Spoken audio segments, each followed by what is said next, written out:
Madame la ministre, la parole est à Madame Josy Pouilleto. Monsieur le Président, Mesdames et Messieurs les ministres, mes chers collègues, ma question s'adresse à vous, Monsieur le Premier ministre.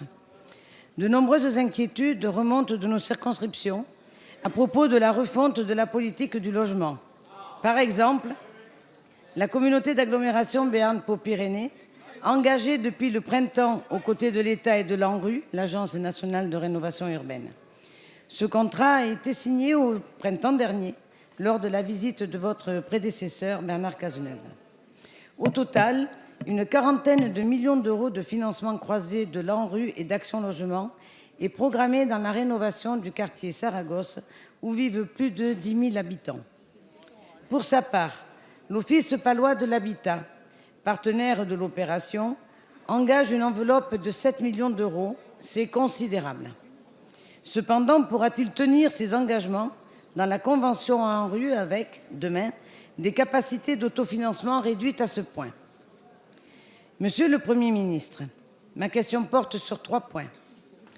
Avez-vous prévu des mesures spécifiques pour les bailleurs engagés dans des opérations ANRU?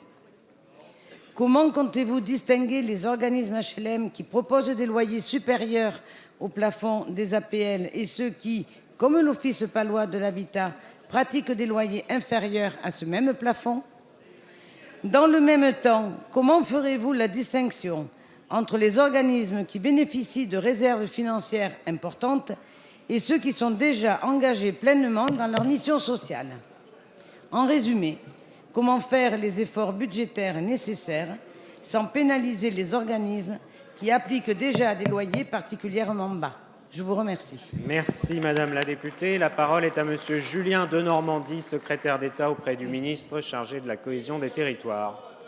Monsieur le Président, Mesdames et Messieurs les députés, Madame la députée, je connais l'engagement de la ville de Pau sur la rénovation urbaine et notamment votre engagement personnel quant à la rénovation du quartier de Saragosse. La ville de Pau avec la ville de Rennes d'ailleurs sont les 2 premières villes à bénéficier du nouveau projet de rénovation urbaine avec les 40 millions d'euros que vous venez d'évoquer. Alors qu'est-ce qu'on fait? La première chose, c'est que l'État sera au rendez-vous de la rénovation urbaine. L'État met 1 milliard d'euros pour la rénovation urbaine. Vous savez, ce fameux milliard d'euros, beaucoup ont dit par le passé qu'ils le feraient, ils ne l'avaient jamais fait. On a dit que nous le ferions et nous l'avons fait puisque le projet de loi de finances inclut les premiers crédits pour cette rénovation urbaine. Deuxième chose, il est faux de dire que nous empêcherons les bailleurs sociaux d'investir dans la rénovation urbaine. Vous savez, l'effort que nous demandons aux bailleurs sociaux, nous les compensons. Nous les compensons avec des nouveaux financements que nous leur donnons. Le Premier ministre leur a écrit récemment, c'est 4 milliards d'euros de prêts bonifiés, c'est 2 milliards d'euros de prêts de haut de bilan, c'est 3 milliards d'euros de prêts pour l'efficacité énergétique. Et qu'est-ce que ça permet à la fin, ces prêts sur l'efficacité énergétique? Ça permet de faire diminuer les charges des locataires. Et enfin, dernier point, vous avez raison, Madame la députée, tous les offices, toutes les sociétés HLM ne sont pas logés à la même enseigne. Et donc, il faut pouvoir prendre compte des spécificités. C'est d'ailleurs pour ça que dans le projet de loi de finances, il y a un système de mutualisation qui vise à prendre en compte l'ensemble de ces spécificités. Au final, Madame la députée, on n'a qu'une seule boussole, c'est d'améliorer le cadre de vie de nos concitoyens et c'est ça qui nous anime et c'est ça le projet de loi logement que nous porterons. Merci Monsieur le ministre. La séance des questions au gouvernement est terminée. La séance est suspendue.